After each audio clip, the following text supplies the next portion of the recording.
বন্ধুরা, আপনার বাগানের লেবু গাছে প্রচুর পরিমাণে ফুল আসে, কিন্তু সেই ফুলগুলো একটা সময় আর থাকে না এবং আপনার বাগানের লেবু গাছগুলোর পাতা কি এই সময় এসে হলুদ হয়ে ঝরে পড়ে?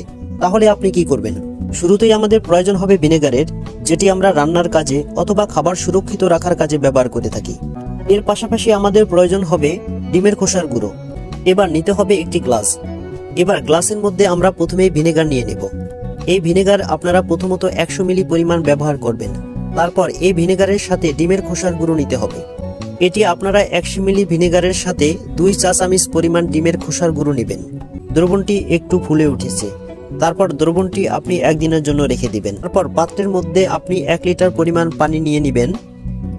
তারপর প্রথম মিশ্রণটি পানির মধ্যে দিয়ে দিবেন, যেটি আপনি একদিনের জন্য রেখে দিয়েছিলেন। তারপর কিছুটা সময় নিয়ে আপনি নাড়াচাড়া করতে থাকুন। যে সকল গাছে ফুল আসে না, এই গাছগুলোর গোড়ায় আপনারা এই দ্রবণটি ব্যবহার করতে পারেন।